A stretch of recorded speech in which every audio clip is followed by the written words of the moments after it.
pandemia, em 5 frases. A primeira frase: só tem uma coisa que nos une hoje, é o enfrentamento ao coronavírus. Não tem mais nada que una o parlamento ao governo e essa oportunidade pode construir pontes. Presidente da Câmara, Rodrigo Maia, em uma live sobre a saúde fiscal promovida por uma corretora de investimentos. Nem isso une o Congresso ao governo do presidente Jair Bolsonaro. O que uniria, o que poderia ser essa possibilidade de união, não existe, que são os interesses pessoais dos deputados e senadores. É aí que moraria esse amálgama que uniria deputados e senadores ao Palácio do Planalto. Isso está descartado pelo presidente Jair Bolsonaro. Há reclamações de bastidores e que agora são reclamações fortes e abertas de falta de um caminho para o Palácio do Planalto. Esse caminho todos já sabem onde vai parar, né? Geralmente na cadeia. Esta união não é necessária. Os poderes têm que existir de forma independente e o que deve unir os homens públicos do Brasil é o país, o interesse nacional e não os interesses mesquinhos pessoais e individuais. Outra frase é: o que as empresas podem fazer neste momento é não demitir. Foi de Daniel Castanho, idealizador do manifesto Não Demita, que já conta com mais de 1.000 empresas comprometidas a manter o quadro de funcionários até o final de maio. Olha, o manifesto, a ideia, tudo isso é muito nobre, né? E é claro que eu acho que os empresários, e a maioria pensa assim, né? Porque só na cabeça de quem não entende nada de empreendedorismo, acha que empresário é um sujeito ganancioso que não liga para o próximo, né? Mas isso aí pode ser um pouco ingênuo e até utópico, porque infelizmente a realidade se impõe. Quanto mais tempo o país permanecer paralisado, mais insustentável será a situação das empresas. E aí elas não vão ter alternativa, não é uma questão de vontade ou desejo do proprietário, é uma questão de sobrevivência. Mais uma frase: a pandemia avança de modo exponencial. É evidente que não temos tempo para aguardar os resultados de avaliações canônicas. Paulo Zanotto, virologista, acerca do uso da hidroxicloroquina.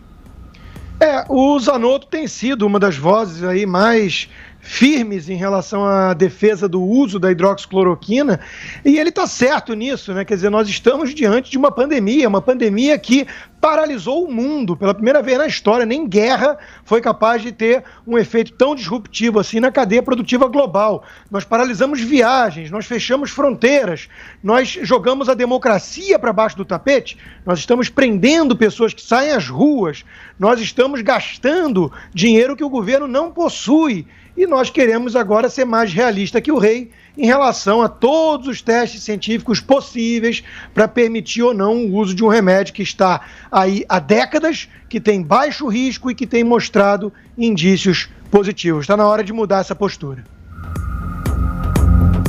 Conquista da humanidade. Não há como negar. As ferramentas e a própria ciência tiraram o homem da caverna. Esta é a grande realidade. Em um e outro momento, o capital pode se apoderar de resultados científicos, mas é temporário, ou seja, num determinado momento, a conquista da ciência se torna de toda a humanidade.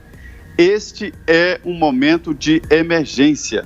Não dá para seguir os mesmos passos de antes num momento assim. Como disse muito bem o Constantino, estamos num momento muito mais grave do que as guerras tradicionais, que eu não acredito que existam mais a partir deste desenvolvimento da humanidade.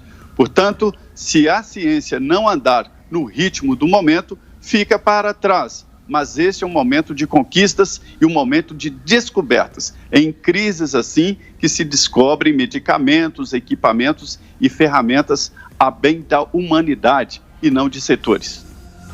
Coincidimos em reforçar a cooperação bilateral para compartilhar experiências do combate à Covid-19. Essa frase foi dita por Yang Wanyamin, embaixador da China no Brasil, sobre conversa telefônica com o ministro Luiz Henrique Mandetta.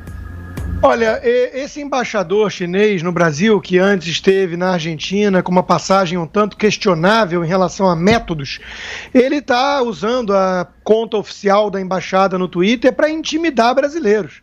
Para lembrar, hoje mesmo ele postou que o nosso maior parceiro comercial, a China, o Brasil tem um superávit enorme que representa quase 70% de todo o nosso superávit da balança comercial. Isso é um argumento que seduz muitos, é verdade que é importante, o chinês também precisa continuar comendo, o Brasil tem vantagem comparativa para vender, então a relação comercial não precisa se tornar uma relação de intimidação dos brasileiros. Isso me remete até àquela história de que a mulher não pode denunciar o marido agressor porque é ele que paga as contas, né? Então calma lá, nós temos liberdade de expressão no Brasil, algo que falta na China, e nós vamos continuar exercendo esse direito. A última frase agora. A grande maioria está adotando o distanciamento social de coração e acho que essa é a consequência de vermos números mais baixos do que tínhamos previsto. Robert Redfield, diretor do Centro de Controle e Prevenção de Doenças dos Estados Unidos. Há um apego a esse distanciamento.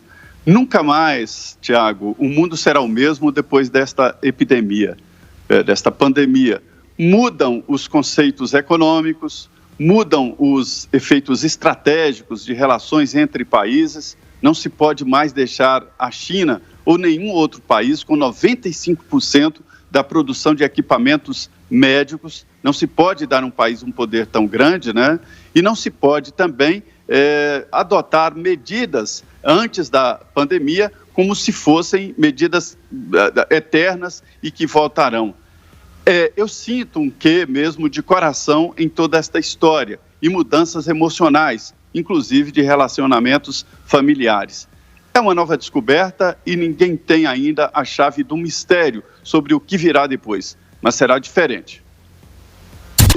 Pandemia, em 5 frases.